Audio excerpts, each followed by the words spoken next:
Hello, can everyone hear me?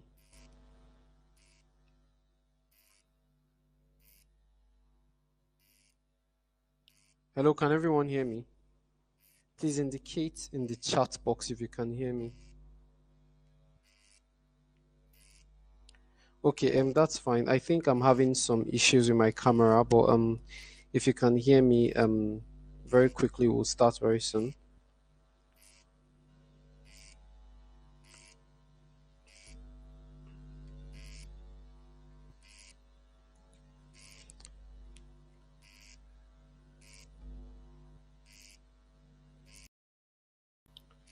Okay, thank you everyone. Good evening. Today we are going to be taking a session on the we're going to be taking a session on the insight into ST3 General Surgery Training. Our speaker is Olalikon Adikboju. Mr. Olalikun Adikboju did his primary medical degree, MBBS, in Nigeria and started his general surgery residency in Nigeria before he moved to the UK when he got into the HST program. So he's going to be speaking to us today. The whole idea is just to let people know how to get into the general surgery training.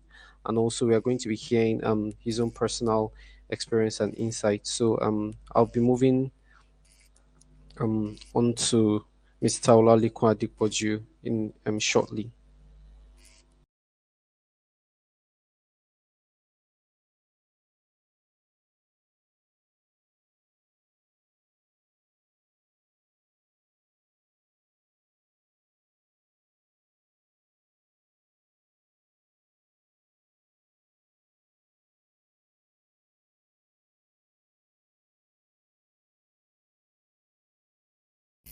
Please, let's give him a moment. He's having some difficulty sharing his screen, but I'll arrange for that as soon as possible.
Can everybody hear me?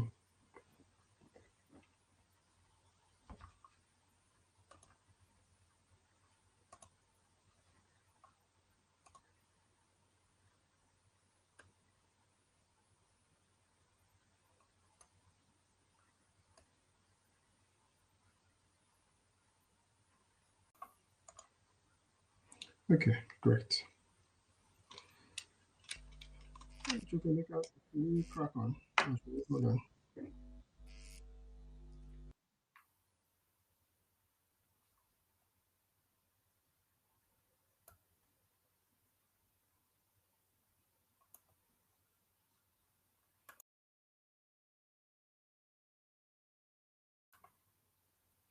Chukwemeka, can you hear me?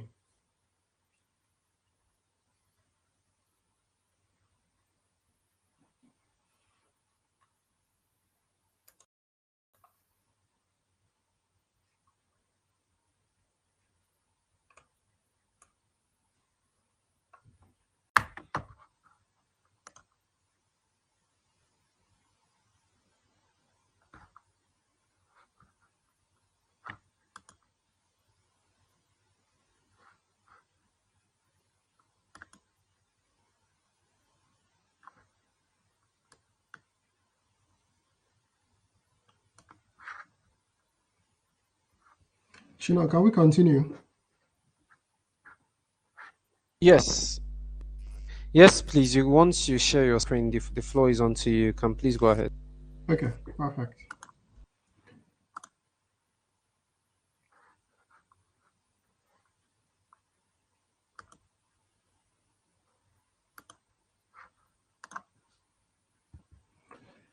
Okay, good evening, everybody. I want to assume everybody can hear me. I think I saw a response about that just a second ago. Sorry for all the hiccups.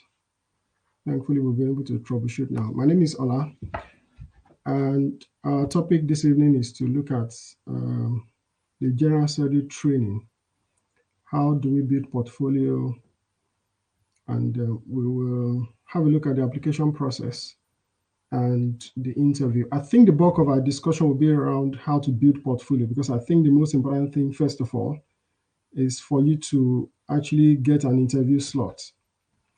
And for many of us who are IMGs, I think the main challenge a lot of people face is how to put the paperwork together because building portfolio is more like a game of numbers, like many of us know already. So I will dedicate the majority of the presentation to getting you to understand how to build portfolio, how I did mine. I will also try to talk about the things I know that works and the things that don't work. I will, well, a few things people have talked about that I'm aware of. Also, I will share my experience on that. And the application process is not very difficult, but you need to understand some tips and we'll run through that. I will just touch on the interview. When people get to the stage of interview, I'm happy to come back again for us to talk through that. Okay. So I have no disclosures. I will also say that the opinions I'm expressing in this presentation are not those of the NHS or NHS Education for Scotland. They are mine. And please feel free to make verifications as necessary. So let's start by having a look at this small table. Just to be sure that you can still hear me, could I just have a response? Chukemeka, am I still audible? Or anybody who is there who can respond? Yes, you're still very much audible. Perfect. So I will carry on without stopping. Okay. So if you look at this table, it just gives you a summary of the numbers of posts for general surgery ST3 that has been available in the last 2 to 3 years. So this year there were 145 posts, and you can see the distribution across the 4 nations. There are only 4 posts in Northern Ireland and Wales, respectively. And of course, the overwhelming majority are in England. And I happen to be one of the 24 ST3s in Scotland for this year. Compared that to 2 years ago, there were 118 posts. And In 2021, there were 136 posts. So put that in perspective, there were 607 applicants to 136 posts in 2021. So the competition ratio was 4.46.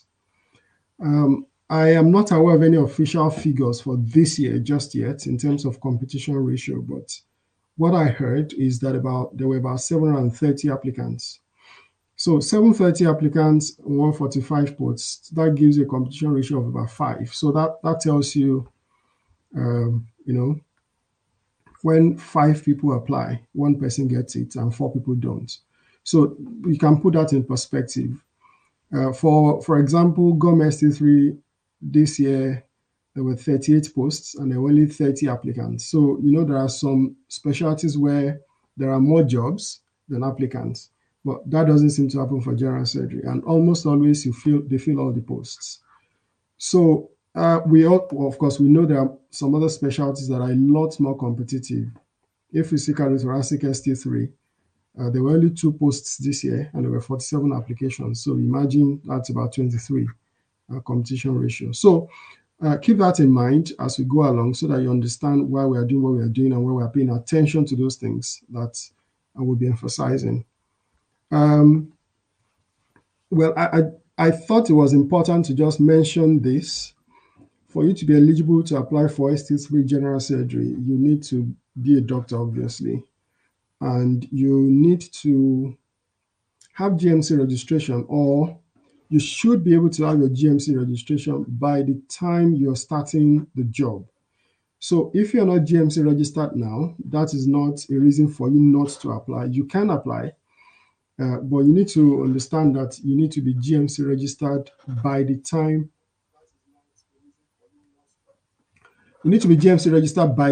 you're starting your job. Most posts start in October, but some start in August. Like mine started in August, based on the region or the deanery where you have got a job. There are a few posts that are also going to start in February 2023 out of this set of round, but the majority of the posts will start in either August or October.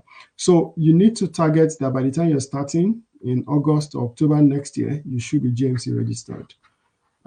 You also need to have passed the MRCS by the exam before the August start date. So that means if there are 3 diets of Part B next year, you need to have passed the second one, which is usually in May or June, or sometimes July. So if the first diet happens to be around February or March, the second one around June or July, the third one around September or October, you need to pass the second one. Usually they will specify, but almost always you need to pass the second one in the middle of the year for you to be able to start by August. So if you have not completed the MRCS just yet, it's not a reason for you not to apply. You need to have done your foundation program. That's your house job if you're coming from Nigeria, for instance, or from other countries where they do single-year foundation program. And you need to have done the core training competencies. So that means for those of us who are coming from abroad that haven't done core training, maybe you've done a bit of surgical training back in your country, you need to have the competencies of a CT1, CT2 in the UK. CT1 by the time you're applying and CT2 by the time you're starting. So, but generally, most people who are coming from abroad and who have done a bit of surgical training would have the capacity and the competencies of the CT1, CT2. In that instance, because you haven't done a proper core training in the UK, you need to have your certificate of readiness for entry into higher specialty training signed off by a consultant. Usually, if you work with a consultant for at least 3 months in the UK, they'll be happy to sign it for you if you have good records with them.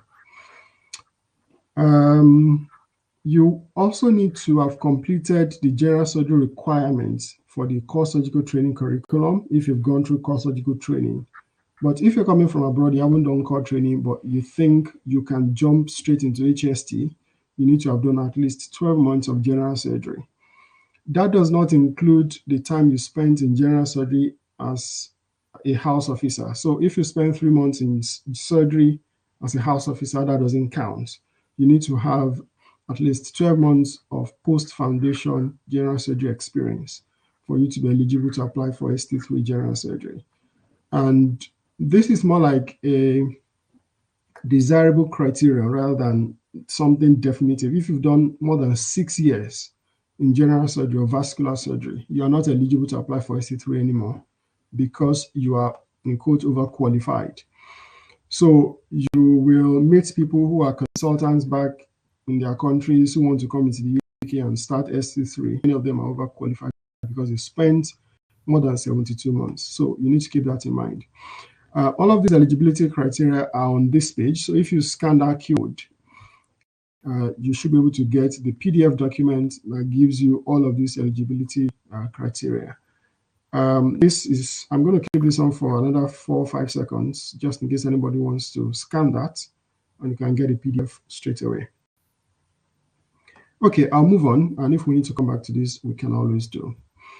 So, like I said, this presentation is in 3 parts. We'll talk about the portfolio, talk about the application process, and I will take a short period of time to also talk about the interview. So, you will allow me to just use my own experience to talk you through how to build the portfolio because it will be relatable to you. I'm Nigerian myself, like many of you are. I know there are non-Nigerians with us as well, but you can relate that to your own system. I did my MBBS in Nigeria, did General Surgery Residency in Nigeria, and I skipped core training and I jumped into HST. So try to interpret that based on your own experience. I will mention a few things that are relevant. I did my undergraduate in University of Ibadan between 2006 and 2012, graduated in 2013, January. IBC was the student fellowship I belonged to as a student. That was important because it gave me my very first platform for leadership, and all the people I met, so many people I met became mentors, and the connect are still useful for me till now. And of course, it gave me a platform to be able to understand a lot of things deeper than what appears physically. To be honest with you, FAMSA is Federation of African Medical Students Associations. I happen to be the board secretary of the headquarters board in my 5th year in medical school, and that gave me the opportunity to attend my first international scientific conference and to write my first paper, which also became useful for application. I will get to that also. UNISA is the Medical Student Association and SICO Smart Club were the platform for leadership I had, which were important for my point scoring ultimately. So I graduated in 2013, like I said, and I did house job between 2013 and 2014. After my house job, I served in Benue State, and during my service here, I happened to manage an HIV project sponsored by CDC and Caritas Nigeria for about a year. And in 2015, I went to Ghana for a couple of weeks for leadership training, came back and did community and internship, and I started residency in 2017. And in October 2020, I did my Part 1 exams, after which I left for the UK. I started as an SHO, worked as an SHO for about 10, 11 months maybe, and then I took a registrar job. So in my first 8 months thereabouts in the UK, I wrote my MRCS Part 1 and Part 2, or Part A or Part B, as you would like. I did a PG set in clinical research in Harvard. I had a couple of publications back from Nigeria, and by the time I came to the UK, I still had a few that were still undergoing peer review, some of which came through right about the time I was applying, which are also useful, and I scored points for. I had a couple of national and international presentations also before I came, and I had a few more after I got here. We will talk about those also in detail later when we get there. I didn't do any audits back in Nigeria, which I imagine that will be the same situation for most of us, because we probably don't have a structured arrangement for performing audits. But I managed to do 6 audits within a year because it only took me a year. I only had a year to build my portfolio when I got here. I got here in November 2020 and I applied in November last year, and I got in this year. So I had just 1 year. I was able to do 6 audits. I completed a teaching program for 4 months, which I scored point for. And because of the leadership experience I've had before, which I will highlight at some point, I got the maximum points for leadership as well. So let's break this down a little bit. Let's look at the score sheet. All right. So looking at the score sheet,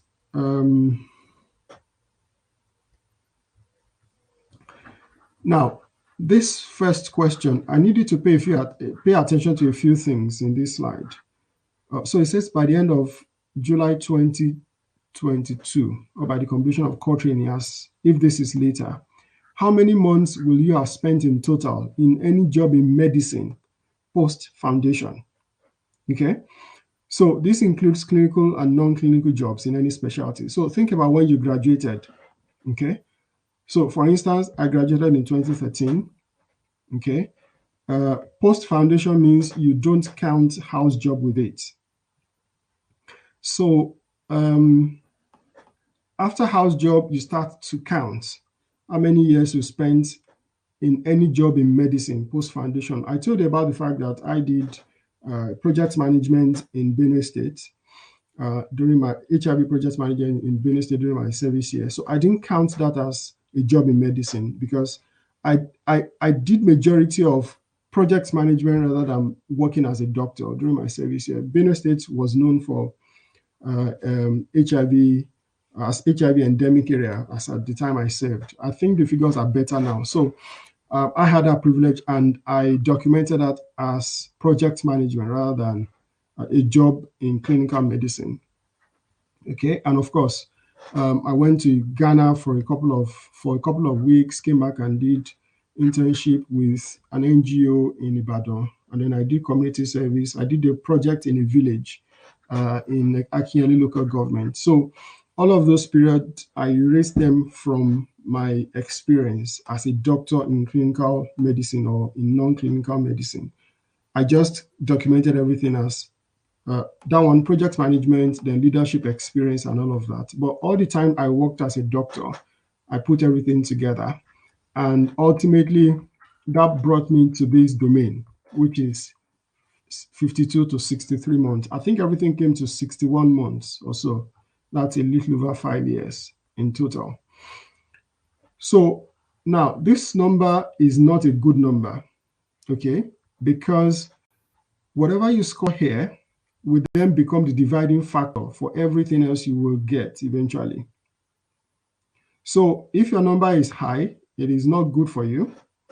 If you score 1, kudos to you. If you score 2, that's okay. If you score 3, well, you're almost there. If you score 4 like I did, that's not the best. But of course, I scored 4 and I still got in. So if you score 4, that's not a problem. And I have friends who scored 5 who also got in as well. So if you score 5, it's not it doesn't mean you can't get in, but it just shows that you need to work a bit harder to get the points you need. Because if you score 20 points, they divide it by 4. For me, they divided by 4, so I get 5. So someone that had dividing factor of 1 needs to do 5 things to score 5 points. Someone that has dividing factor of 5 needs to do 25 things to score 5 points, if you understand what I mean. So you will get that more in more detail when we get there. So this is the next one. Experience in general surgery by the end of July 2022. So if you are interpreting this, you'll be interpreting this as by the end of July 2023. So when you're doing your own calculation, that is what you do. I'm using the one I used to apply because the one for next year has not been released. So you will say by the end of July 2023, how many months will you have spent in total in general surgery or vascular surgery in any post-foundation job in any country? Okay, so for me personally, I did 9 months of general surgery back in Nigeria. I rotated through 3 subspecialties of general surgery: hepatobiliary, GI surgery, and surgical oncology.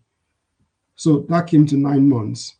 And by the time I was applying, I was almost 1 year into the UK in general surgery. So 9 months plus 12 months, that's 21. So counting it prospectively till July, everything brought me to, it brought me to this point. Okay, so I scored the maximum for that. So that was the best point I could score in this domain. But the implication of that is if I didn't get in this year, Okay. By next year, I cross over 30 months and I will then end up scoring 4.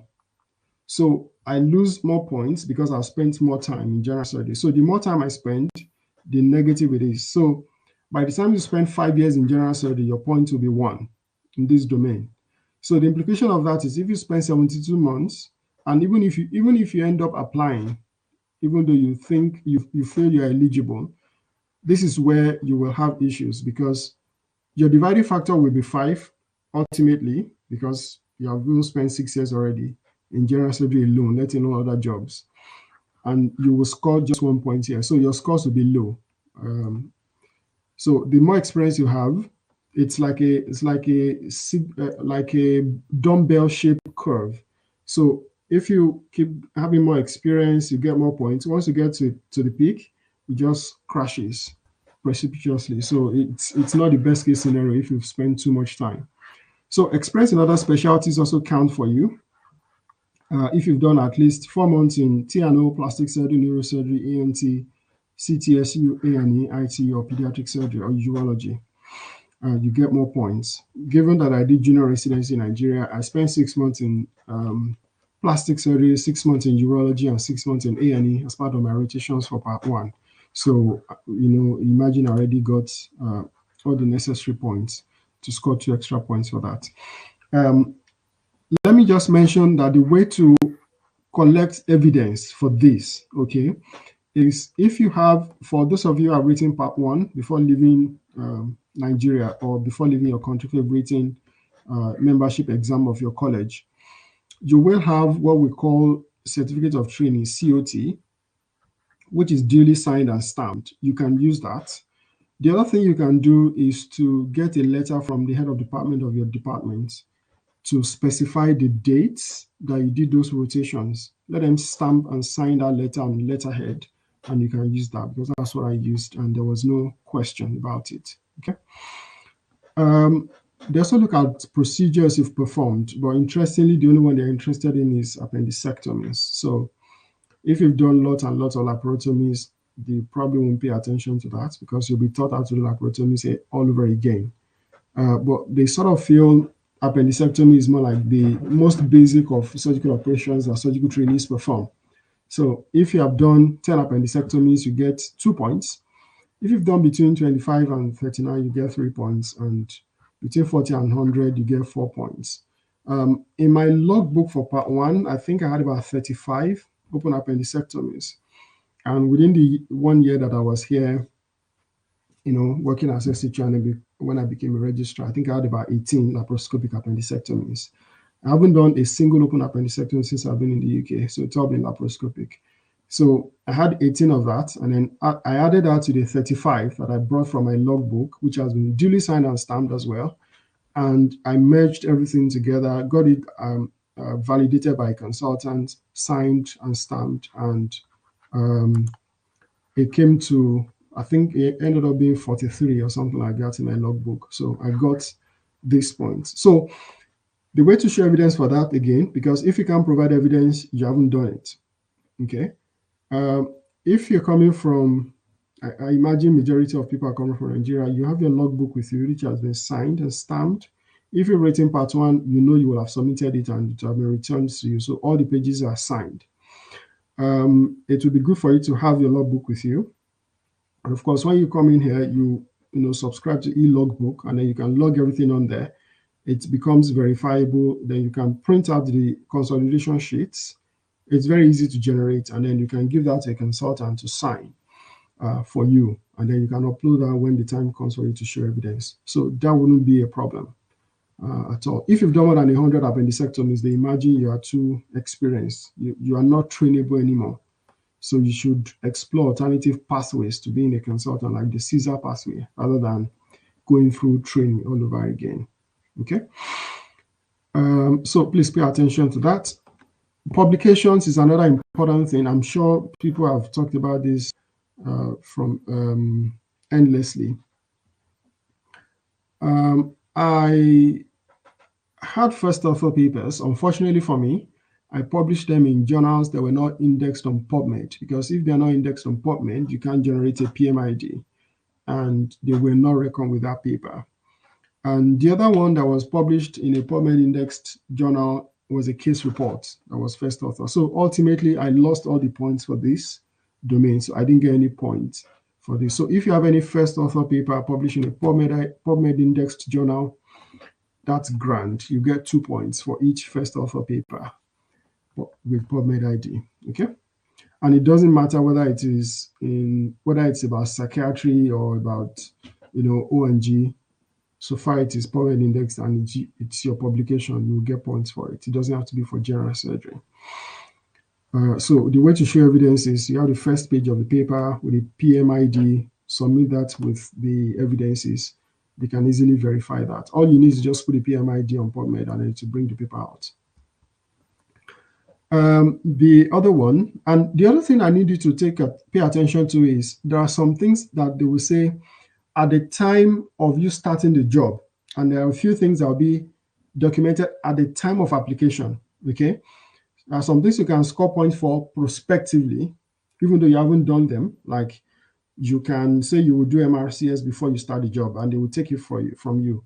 But as at the time you are applying, some things have to have been done. So all these sort of publications are things you must show evidence for at the time you're applying. So you can't say I'll publish 4 papers before I start the job and score points for them. It doesn't work that way. So publications is one of those things where you must show evidence of having completed them at the time you're applying. So if you look at that, it says at the time of application. Again, PMID is extremely important here. I mean, it's the only thing they need, basically. All right. The next one will be presentations, and that has to be the number of presentations at the time of application as well. And this presentation has to be since you graduated as a doctor. All right. So you can't get points for presentations you made as a medical student. So if you presented your final year project, your final year, an international conference, you may not be able to score points for that. It says since graduation as a doctor, so you have to pay attention to that. So national and international presentations will score you points.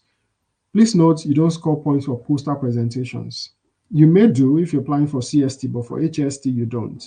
So it has to be podium presentation. So if your certificate for presentation does not specify that it was an oral presentation, a podium presentation, they won't give you the points. So as you're collating your evidence, please check and make sure that the certificate you have specifies that it's a podium presentation or an oral presentation, if you'd like. If you also have the book of abstracts, you can use that in place of a certificate if it's not available. Okay. Again, at the time of application, how many audits have you performed? Okay. If you've done a single cycle, you get 1 point. If you've done 2 cycles, you get 2 points. Okay. So if you're able to complete the loop, it's better for you. Get double points for that. I did 6 single cycle audits, and because I had a very short time to put everything together. So, and I got points for all the 6 I did. Okay. At the time of application, so if you will finish your master's before the job starts, they will not give you points for that. If you're doing a master's and you want to score points for it, you need to have completed it by the time you're applying. Okay. And this degree has to be examined by thesis or dissertation. So all the masters you get by just an exam does not count, and interrelated degrees do not count.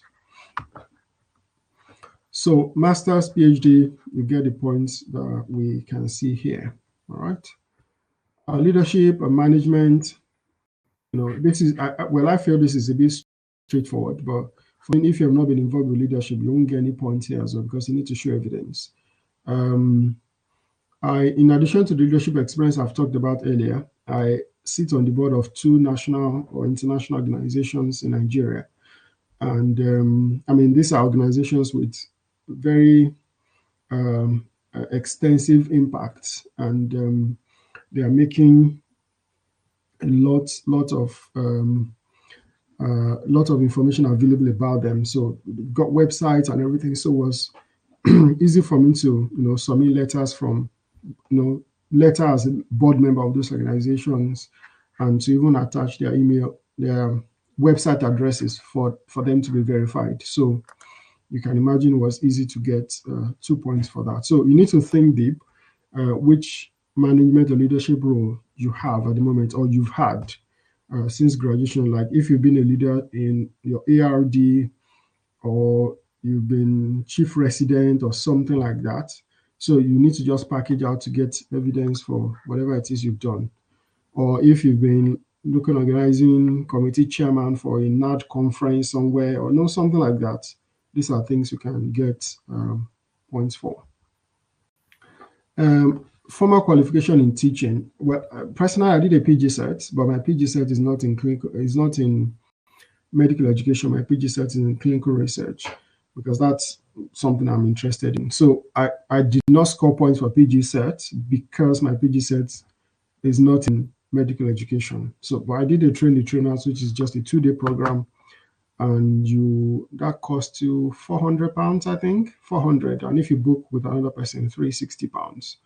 So you have the certificate which you can show as evidence for that. So I got 1 point in this domain. Now, this is where we need to do a little bit of mathematics. And if you are planning to apply this year or next year, I think you should do these calculations with me so that you understand how it works. All right. So 5A is first author papers. 5B is second author papers. 6 is presentation. 7 will be audits. Okay. Now, I mentioned earlier that there is that magic number N, which is not a good number if you ask me. So let's take somebody whose dividing factor is 5. All right. Now, on this column, you can see I don't know if you can see my cursor. On this column, the last column to the right, you can see the maximum score you can get in each of those domains. Okay. So for publications, the maximum score you can get there is 8. So that means if your dividing factor is 5, so if you figured it out and you realize that you spent at least 63 months post-foundation in any job in medicine, whether clinical or non-clinical, your dividing factor will end up being 5. So for you to score 8 in this domain, you need to multiply 5, which is your dividing factor, by 8. That's 40.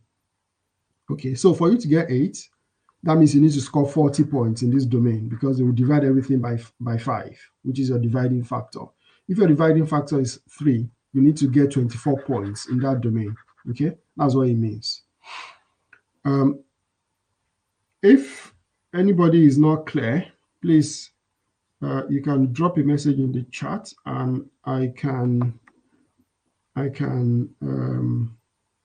keep track of that. Great. I have access to the chat. So if anybody is not clear about anything, you want me to repeat anything, please just leave a message in the chat and I can keep track of that. Thank you. Okay.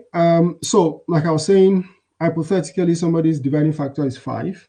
So that person needs to score 40 points under 5A and 5B. So, and to score 40 points to get 8 marks, it means the person either needs to do 20 first author papers, because each first author paper scores you 2 points, and you need to score 40.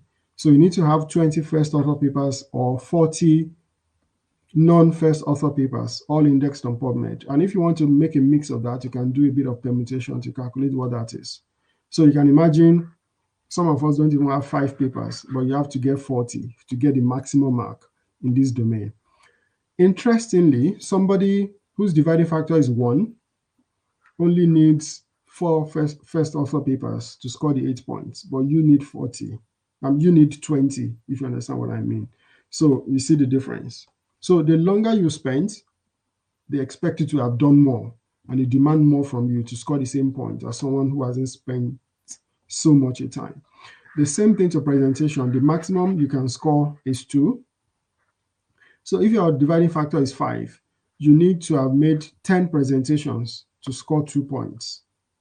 Whereas somebody whose dividing factor is 1 only needs to make 2 presentations to score 2 points. So you need to start thinking, if you're applying and your dividing factor is 5, how do I get 10 presentations? That's the question for you. And the same thing with audits. If your dividing factor is 5, you need to do 20 audits to score 4. If your dividing factor is 1, you only need 4 audits.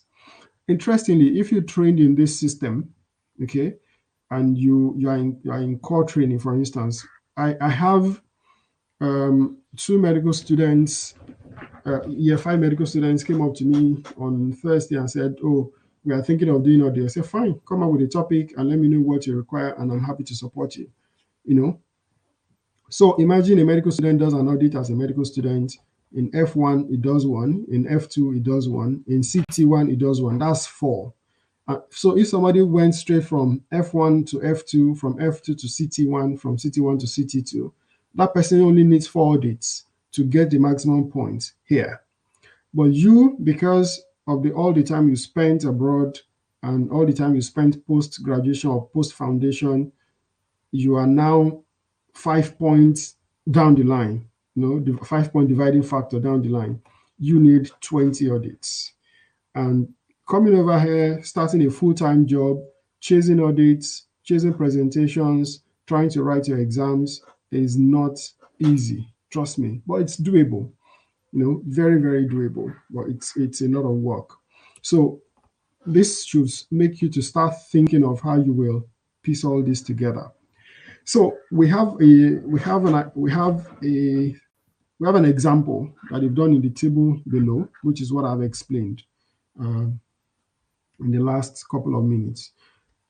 If it is not clear to anybody, please just drop a message in the chat and I can go through things again. But I assume that's all clear.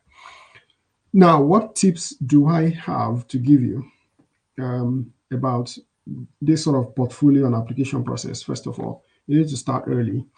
I'm sure from what I've explained now, you need to start early. If you haven't started now and you want to apply this year, you're running a bit too late. You need to hit the ground running to start putting things together because there's a lot of work you need to do. So you need to start early. And if you are one person who is not applying this year, you're thinking about next year, you've got ample time. But trust me, you don't have much time. Before you know it, it's going to be December, it's going to be January, and then your application is looking in the face in November. So all the paperwork you need to put together, you need to start very early, right? So you can get them sorted on time. Especially if you have to contact people, contact previous hospitals, previous HOD, previous consultants, and all of that, previous places where you've worked, you need to start getting those things ready. I mean, I had to get a letter from the hospital where I worked in Benue State to say, okay, this was the nature of the job I did. It was project management, HIV project management I did, and not a job that will make me log that as a job in medicine. So, well, this is a suggestion from me. Like I said, work from answer to question. This is what I did. So I sat down as soon as I got here in 2020. I sat down. Interestingly, the workbook I used back then, I still have it right in front of me. All the rubbish I scribbled then. I asked the ST3 in my hospital. Then I asked and I said, what was the cutoff point for portfolio marks for them to shortlist people for interviews? And she told me 32. She told me 34 to 35 for the asset. So I felt okay, 34 to 35. And I sat there immediately and I looked at everything I have. I scored myself based on what I had at that time. And I wrote the mark down. I still have it in my book here. I wrote the mark down and I said, okay, how do I get to 34, 35 in the next 1 year? So I looked at the things I could not do. I could not do a PhD in 1 year. So I crossed that off the list. I looked at so I crossed out domain 8 completely from my list. So I looked at appendectomy. So that was when I realized I needed to do so number of appendectomies before the application time. So if you see me coming to the hospital on weekends when I was not on call, sometimes I'll be on call on Friday or Friday night sometimes, Friday night to Saturday morning. And I would admit a patient with acute appendicitis that needs to go to theater. I've booked the patient, I've consented the patient, but usually we don't do appendectomies overnight, except the patient is unwell. So you just stay up for the morning. So patient is all ready to go in the morning. I know it's the golden patient they will send for. So I'll just tell the consultant, I'm happy to stay back and do this case. So, and if you have a supportive department, you have colleagues who are supportive, they say, oh, fine, let's go. So the consultant will be happy to say, oh, you are committing extra, because they knew what I was targeting. So I will stay back for an hour or two and do the appendectomy before going home.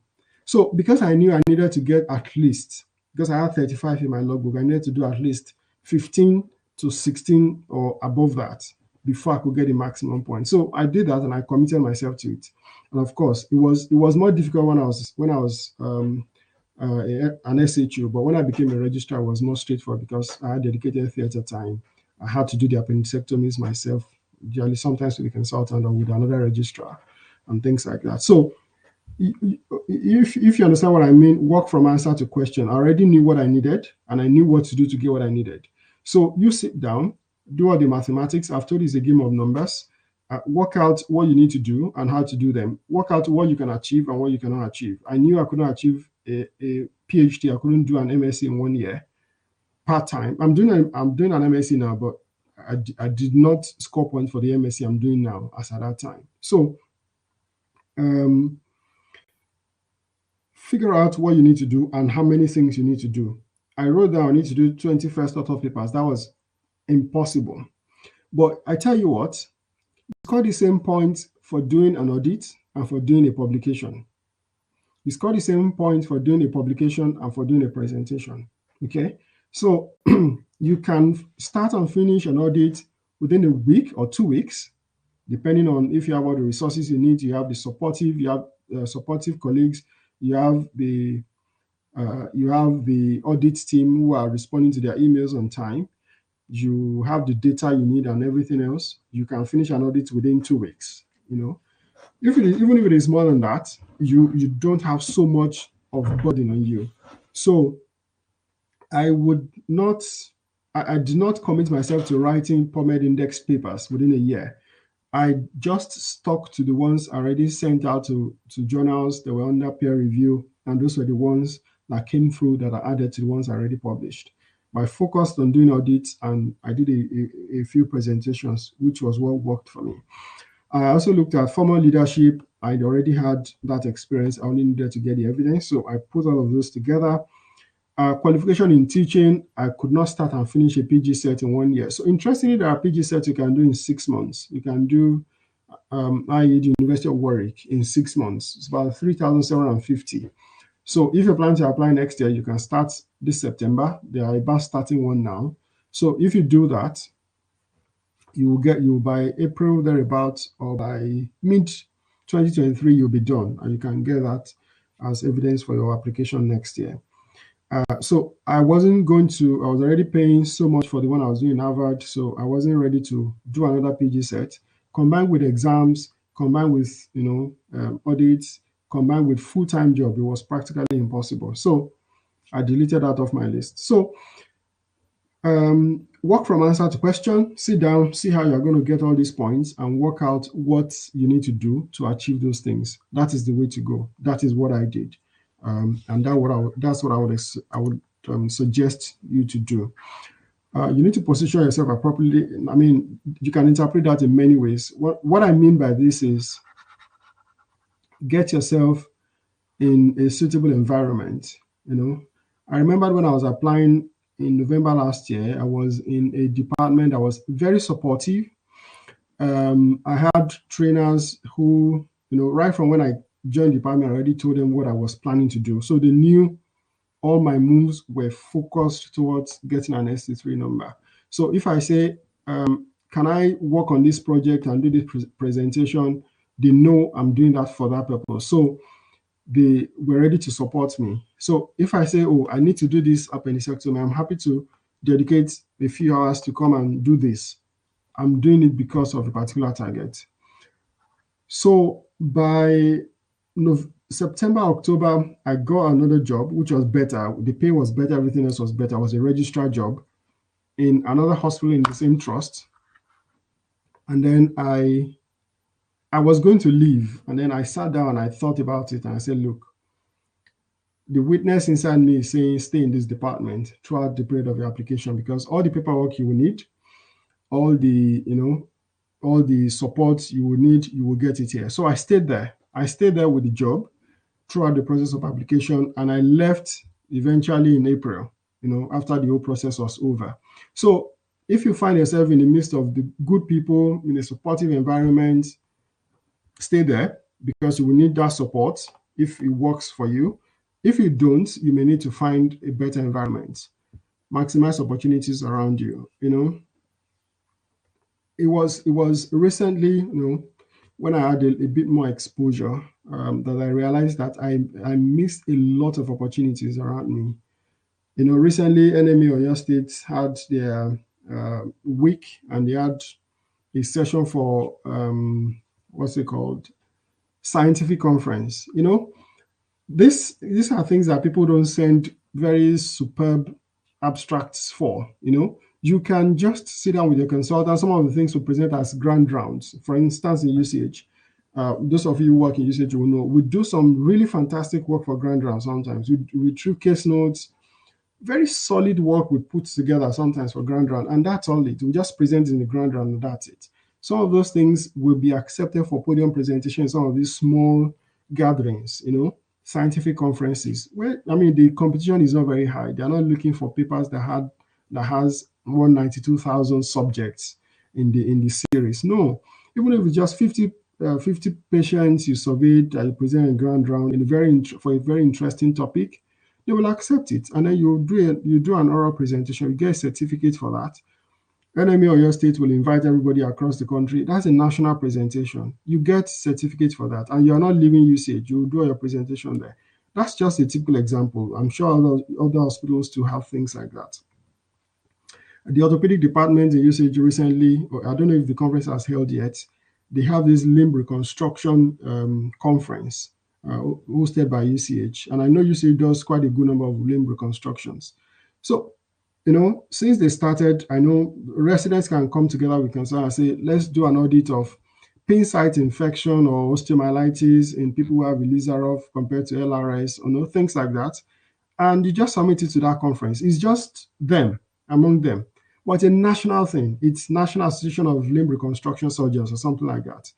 I'm sure there are probably no more than 100 who are surgeons who do limb reconstructions. Well, that's just my assumption. So it's a small gathering. You'll present it. You'll be well supported by a consultant. You will get a national presentation out of that. And it doesn't take you anything. There are things you've done for grand round. So there are so many of those opportunities that personally I missed because I didn't know. I'm saying that to those of you who still have those opportunities around you, you need to maximize them. My first national presentation was NAD conference that UCH hosted in 2017 or 2018 or 2019. I can't remember now. And I just presented a paper there, and I still scored points for it in this application. Even the one I had to fly to Abuja to present at the WACS conference in 2020. It was the same point I scored for the first one. I scored for that one as well. Even though I booked flight, booked hotel, paid for the conference and everything. So those opportunities are there. You only need to maximize them. Please, guys, evidence that you are doing yourself a lot of disfavor if you don't collect evidence, because whatever you say you've done there is no evidence for, you will not score point for it. So put your operations in your logbook, get certificates for everything you do, get letters when there are no certificates, letters endorsed by the appropriate people, whether consultants or whatever it is. Get those things and put them together. They're extremely important. I'm doing this presentation now. I'm not desperate for certificates for national presentations or anything like that anymore. But I will ask for certificate for this presentation. Because you just keep those things in your portfolio. You don't know when you're going to need them. Even if you don't need them for any application, you may need them for appraisal, that sort of thing. Just evidence that you did this is not being patronizing. You're just trying to make sure that you have evidence for everything you do. Guys, don't burn bridges. Some of you are leaving your department in Nigeria or in your country, you're leaving for the UK, you're making everybody look like, you have now arrived, you're the eighth wonder of the world. You're not. And don't make everybody feel like they are worse because you are now in the UK, you are better. No, don't burn bridges. Continually, interact with your colleagues back home. I'm still on WhatsApp groups in my department in UCH. I still join, clinical presentations by junior colleagues. I still, if I'm able to share knowledge, I still do. If there are materials, we drop there. I learn from them, they learn from me. Don't burn bridges. I'm still in touch with my consultants back home. If I need a reference letter from, 5 consultants in my department in UCH now, it shouldn't take me more than a week to get 5 reference letters from five different consultants. Not because I'm boasting, but because these are people who trained me, and I've kept touch with many of them. So don't burn bridges. Those things are very important. Get a guide. When I was setting out making this application, I had a very friendly ST5 in my department back then, and he was extremely helpful. He would tell me, look, do this, don't do that, do this, don't do that, do this, don't do that. But interestingly, when he applied to ST3, the pattern of application was different. So by the time I was applying, I realized that he didn't know the most latest things, the most recent things about the application process. So I got a hold of one of the ST3s who recently applied because the process has changed. Interestingly, if you see the scoreboard for 2018 application is completely different from what it is now. We don't have time. I would have taken you through what it used to be, but there's no point. So get somebody who has recently applied, somebody who's ST3 or ST4 at best. Let the person guide you through. Somebody you can text, WhatsApp message. Can I just ask you this quick question? That's the sort of person you need for this process. Now, this cannot be overemphasized. If you want to sit down to start doing audits all by yourself from start to finish, you will not do much. Okay, trust me, you will not do much. I've talked about 6 audits I did within a year. Out of those 6 audits, there were 3 of us. One person comes up with 1 or 2 ideas. The person does 50% of the work. The other 2 people do like 25% of the work. The 3 of us are co-authors for that audit because we all get involved. We do the presentation together. We prepare the slides together. We prepare the final reports together. But one person will take the lead. So instead of you saying, I will do it from start to finish, you'll probably do 2.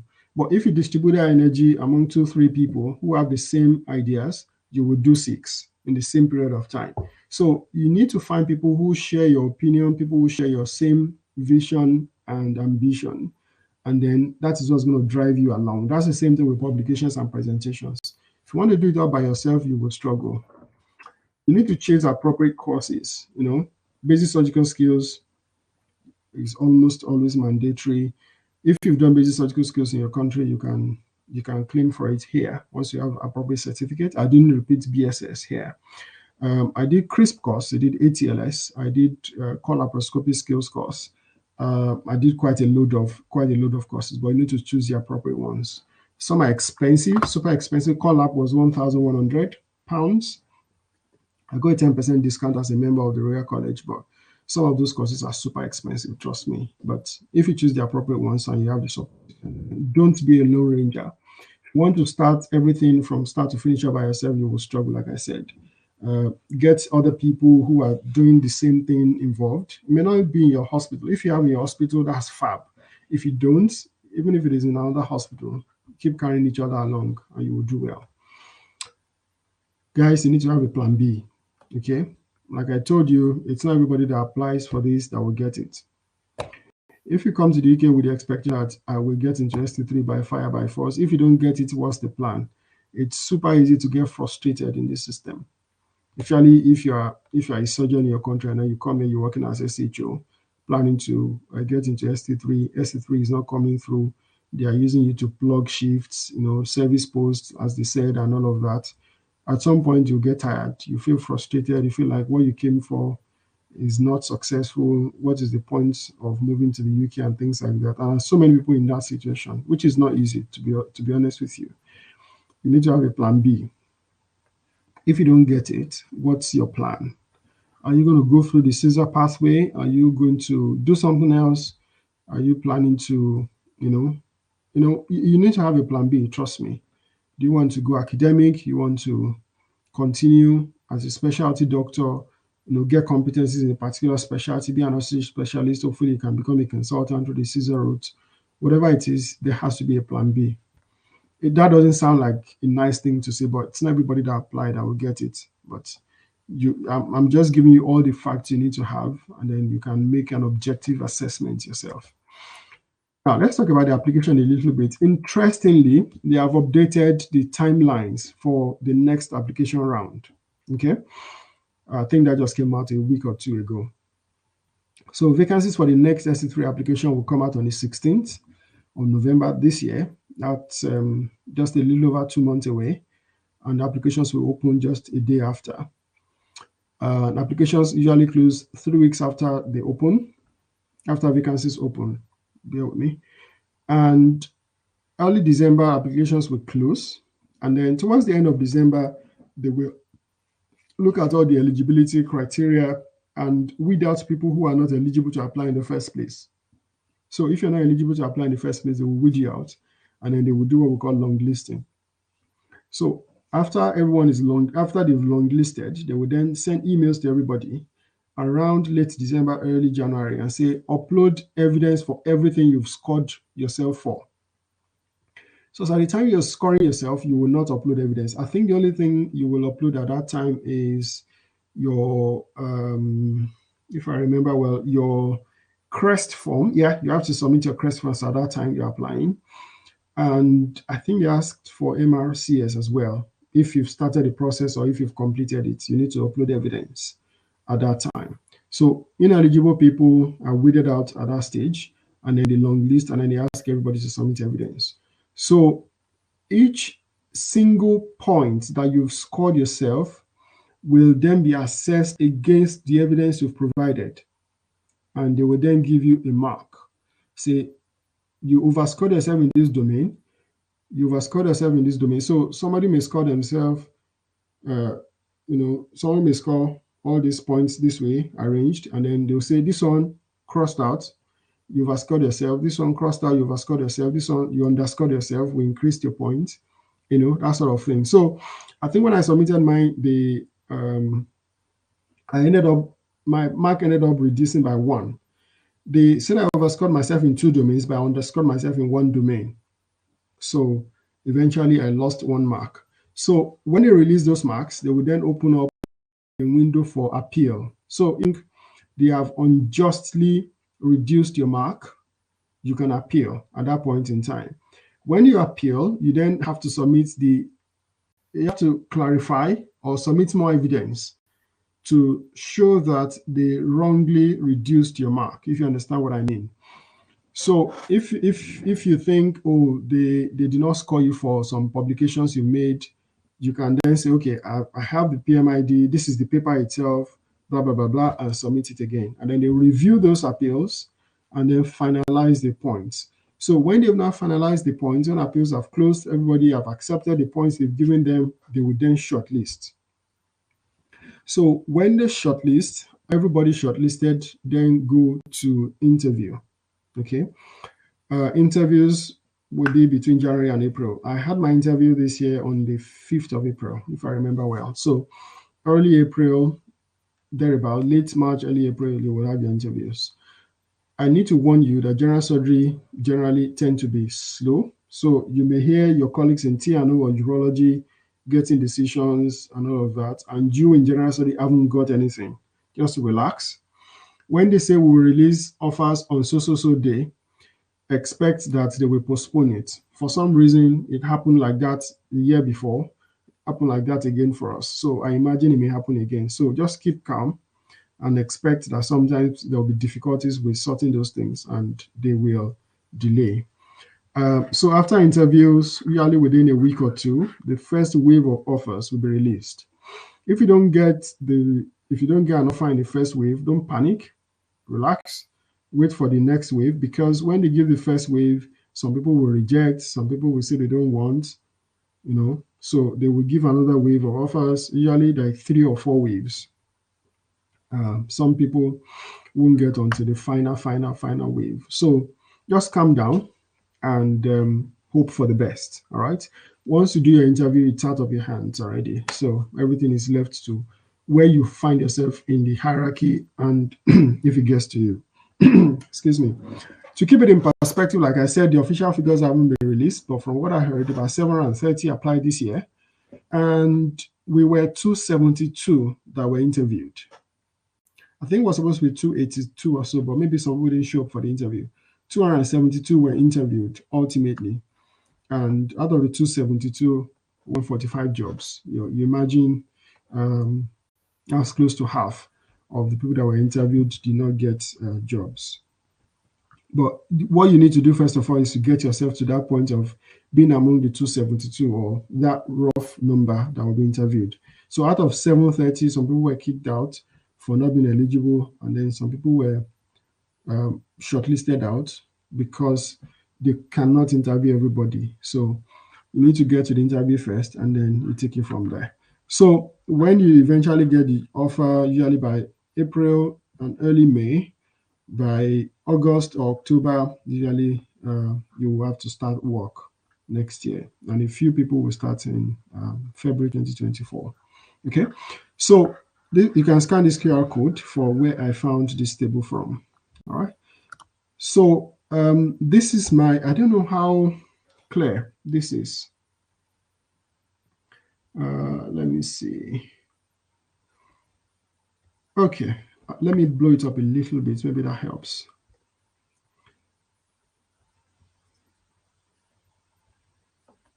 Okay.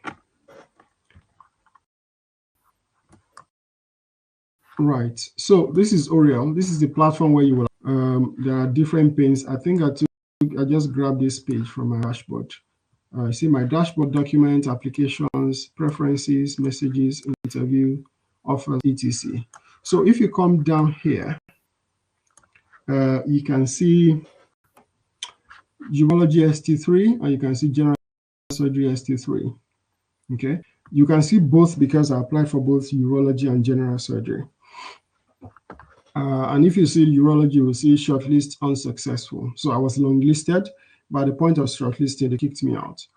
And to be honest, my portfolio was more suited for general surgery anyway, other than urology. But I did 6 months of urology, so I thought I could give it a shot as well. So this is general surgery SC3. You can see offer accepted.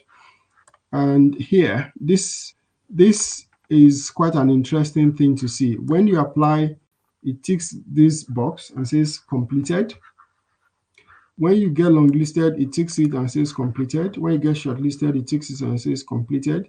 When you get to the point of interview, it says completed. And finally, when you get an offer, it gets to offer and ticks green and says completed. Okay. So this process, it takes about 5 to 6 months for this chain to be completed. But as soon as, if for any reason you don't get longlisted, it crosses it out and it paints it red, and that's the end. So at the end of the whole thing, this is what you get. You get your application status. You see your rank out of the total number of people that go to the final stage.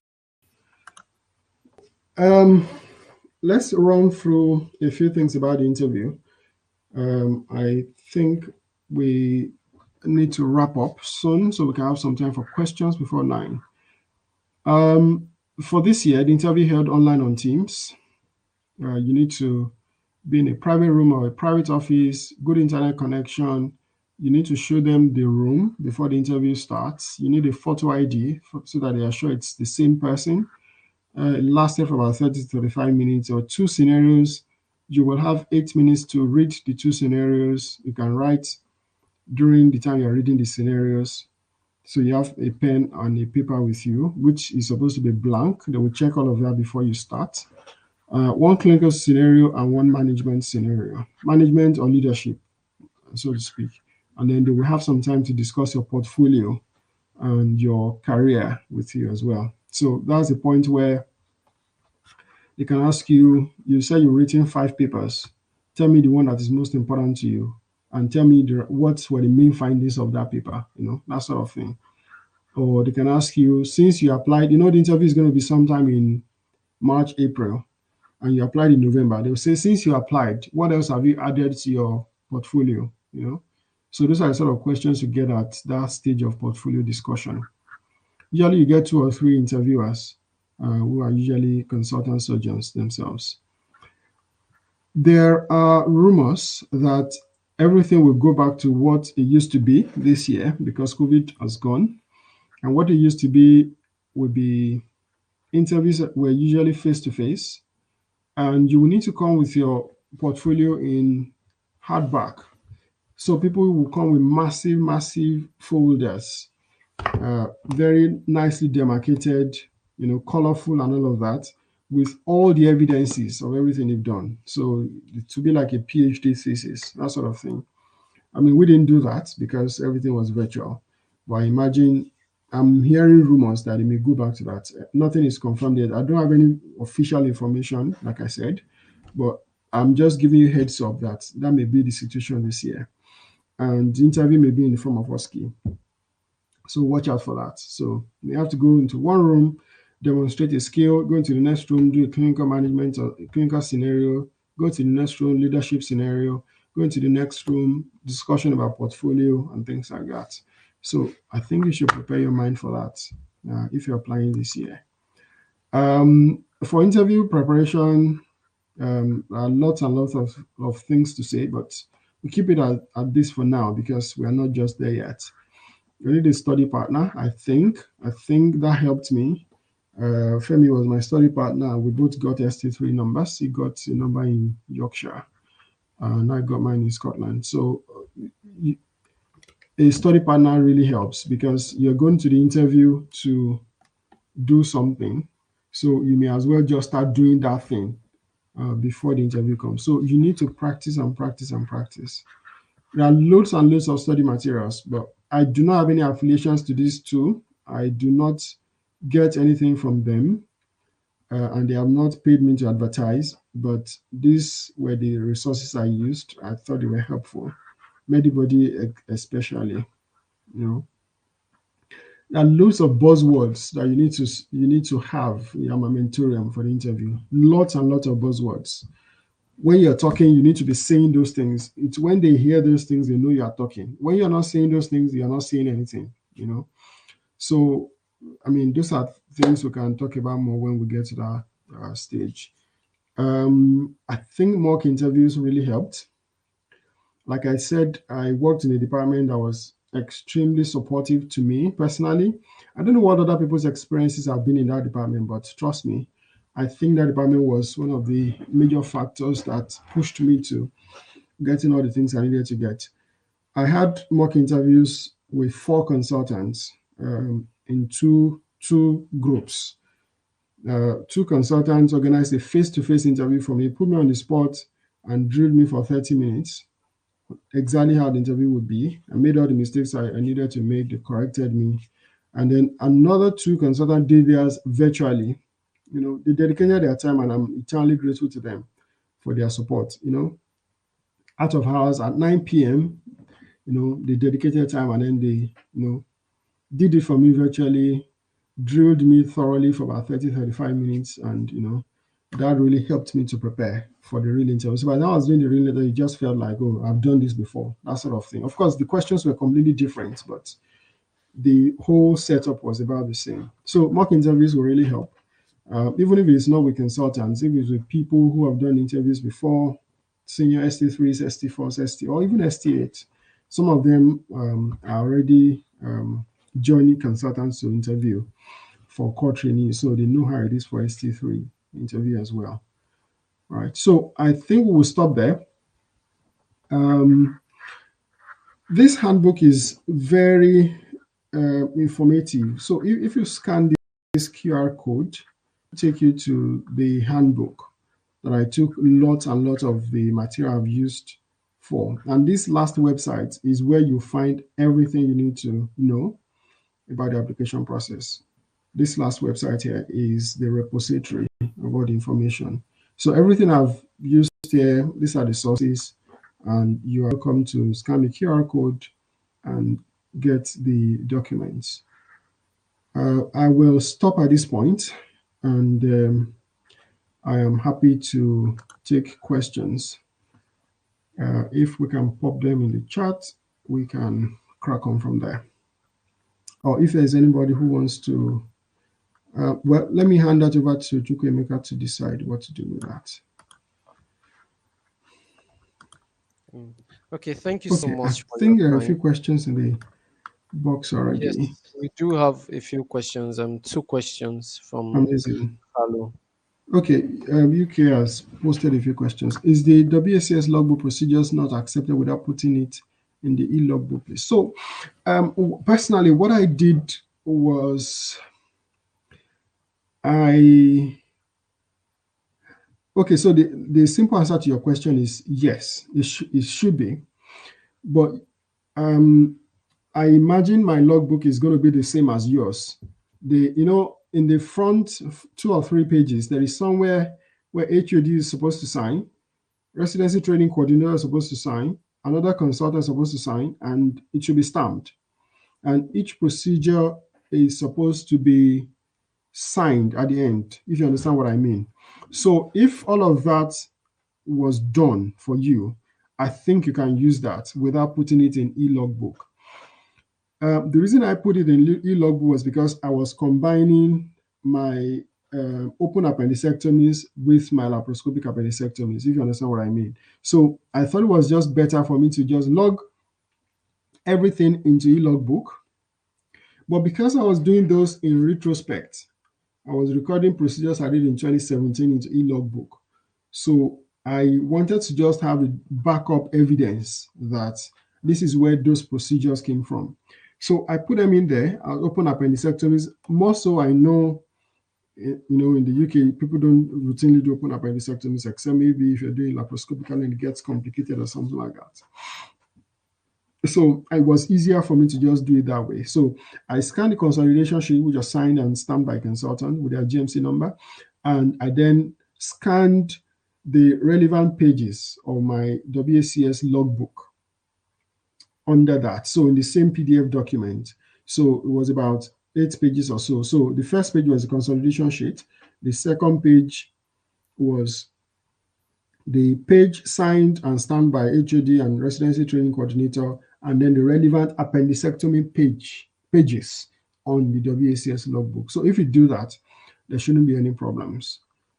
I think I scanned the first page, the back of the logbook as well, so that that's the part that shows your name and the year that you did your training and that you did the procedures. So if you do it that way, there shouldn't be any problem. The other question is, what can one do if the first author publication has been accepted by a PubMed journal for publication, but it's yet to be published on PubMed? Excellent question. So I had one like that as well, and I scored points for it. So what I did is there's a paper we already had accepted in the East African Journal of Surgery. Yes, East African Journal of Surgery. That's the one in Tanzania or Kenya. I can't remember now. So, but the journal is indexed on PubMed, but at that time they are not published, but it had been accepted. So what I did is I scanned the email. I scanned the email of acceptance and I put it in there. And I put the title of the paper, the authors. I highlighted my name in bold. I wasn't the first author. I was this third or fourth. And then I put the acceptance email under that. And I said this publication has been accepted by this journal. But of course, I had not received the PubMed ID. But if you I imagine you won't have the PubMed ID until it's published, but if you can put that in there, you can get a point for it. So my first page of the publication thing was I typed all my papers out on Microsoft Word, the topic, I cited each of them, and I put a PubMed ID, and I put my name in bold. So I listed 1, 2, 3, 4, 5, 6, 7, that sort of thing. And then the next page, and I put the front pages, the first pages of each of those papers. So put everything in a single PDF and upload it. And I got a point for that. So UK, you can definitely do that. You can definitely score a point for it. I suspect this may vary between reviewer to reviewer who is looking at your publication. May say, well, it's not been published because the application, whatever says, it should have been published by the time you're applying. But I mean, look, you don't lose anything by putting it in. The worst they will say is that no, is no. So put it in, and if they say no, hopefully by the time you are appealing, if they end up saying no and they reduce your mark by 1 because of that, when they release the verified scores, they will give a window for appeals. So who knows, by the time you're appealing, the permit ID may have come out, and then you just put it in, and then you say, well, the permit ID is here, and then that's sorted. But I would put it in if you have something like that. Yeah. I have 2 acceptance emails already, and I'm the first author. Excellent. Excellent. I will go for it. I will go for it. I will go for it. And I think I will be checking. I mean, this is just September. So if the journal, not the very lazy ones, they should be able to publish by the time you are applying in November. And even if they haven't, put it in. If they reduce your marks, by the time you are appealing in, say, December, January, you will have the PMIG. And then you will. Journal of WCs. Well, they used to be very slow, but I think they are a bit faster now. I have a paper with them that I've been dragging for over a year, but I think they are faster now. So that should be fine. That should be fine. So I think you should put it in. It's indexed. It's indexed on PubMed. So that's cool. Excellent. Do we have any more questions from anybody?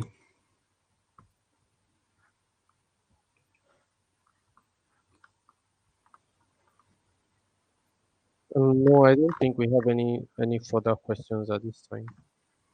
Oh, Okay. yes, question just came in from Right. Asad. Let's have a look. I have received glass award shields for a poster presentation. Do I provide evidence of that? I don't have a printed certificate or letter of appreciation. So you can scan that. I mean, you can take a very lovely picture of that glass, of the shield, rather. Take a very lovely picture of the shield. I sort of invested in a PDF scanner, PDF scanning app for my application because I had loads of PDF paperwork I needed to do. And I don't want watermarks or scan by cam scanner and things like that to appear on them. So I think I paid £22 or something like that for a 1-year subscription for cam scanner. And that's what I use. So everything came out very neat and clean and lovely and very presentable. And you can merge PDF, you can split PDF, you can convert PDF, you can rearrange the order and things like that on it, which was good. So I would take a lovely picture of the shield, get it scanned in a nice way, very legible, readable, and then you can put that in. So that shouldn't be a problem. But you say it's a poster presentation. I don't think you will score a point for poster presentation if you remember what I mentioned under presentation. I don't know if you noted that. You don't score points for posters in ST3 applications, sadly. Well, I mean, there's no harm. You can put it in. If they give you a point for it, it's a good thing for you. Can a letter from a clinical lead be accepted for audits I'm completing soon without having audit certificate from the audit teams because they have lots of presentations yet to be presented by other candidates? Absolutely. So when I was applying, I had 2 of the audits that I had not received certificates for. So what I did was to scan all the Part B forms that had been signed by the consultants that was supervising the audit. So I scanned the Part B forms, and there was an email when we pushed the Part B forms to the audit coordinator. They said this will be discussed in their next meeting, after which they will issue certificates. So I scanned the PAB forms and then I put that email at the bottom to say this audit is all completed. I'm only waiting to receive certificates, blah blah blah blah blah, and was accepted. So if you get a letter from the clinical lead, I think that's even much better. So you shouldn't have any problems with that. Yeah. I mean, the people reviewing these things are also consultants. They know the difficulties you will likely face with getting some of these things. So you just have to show commitment and show that I have done this, and then they should be able to sensibly give you your due marks. Amazing. Any more questions, guys? How many points for QIPs? For one is 1 point. If it is single cycle, 1 point. If it is double, 2 points. But of course, there is a maximum. There's a maximum number of points you can get for audits. I think the maximum is 4. So the maximum you can score under that domain is 4. So if your dividing factor is 3, for instance, maximum of 12 audits is what you need. Because even if you put 14, you won't score more than they won't score you more than 4. If your dividing factor is 5, that means you need 20 audits to score 4 points. Does that make sense? So it's a function of where your dividing factor is. Great. Can we get your email? Yeah, I can do that. Why not? My email in the chat box, and please feel free to get in touch.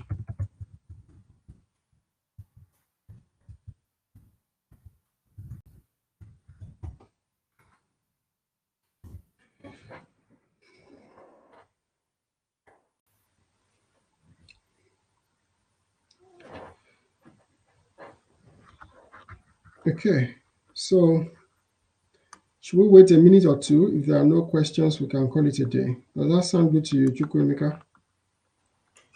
Yes. Okay, so 1 or 2 more minutes. If anyone is still typing, we can take questions. If we don't have more, we will be logging out in 2 minutes.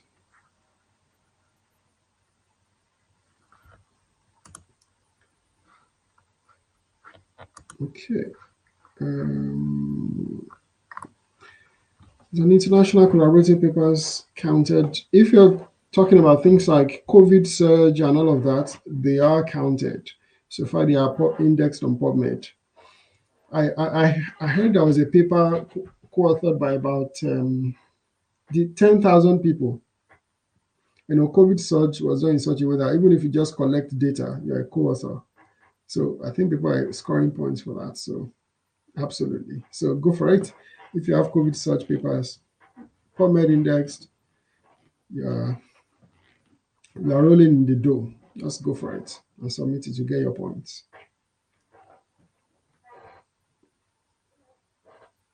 That's fine. That's completely fine. Even if there are 300 authors, so far you're one of them and it's indexed on PubMed, you get your points. Unless they release a new guideline to say collaborative papers are excluded. But for this year, they didn't exclude collaborative papers. So that's completely fine.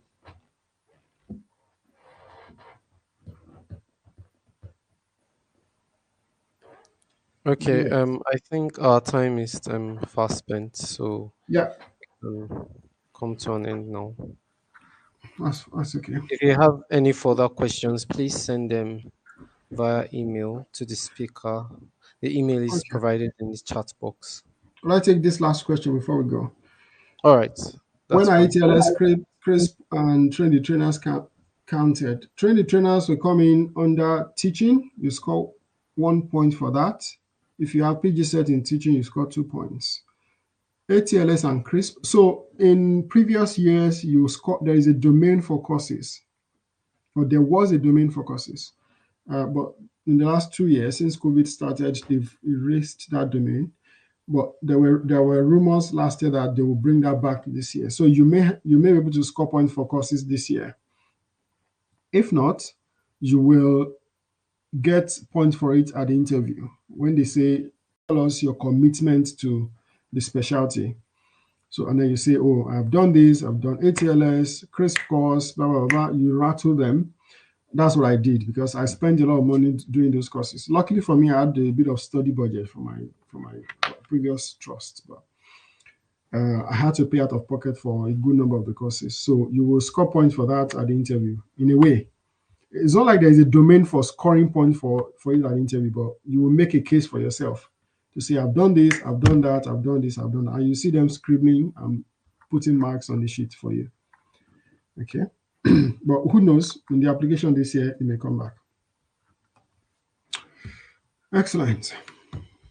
This may be a good point to stop.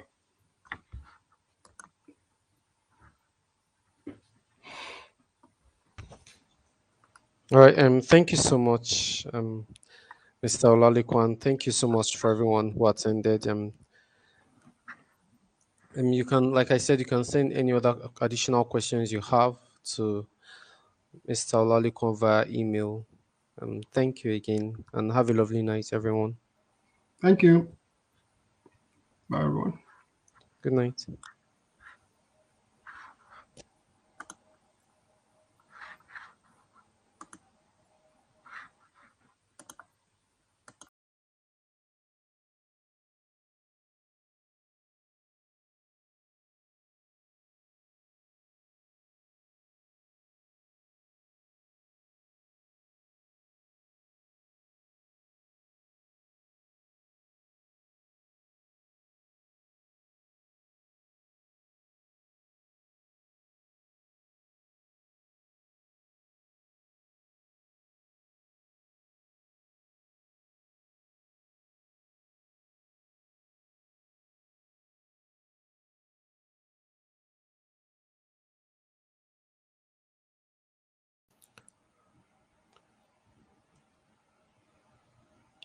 Please, you can fill the feedback form that will be provided, and then a recording of the session will also be made available as well.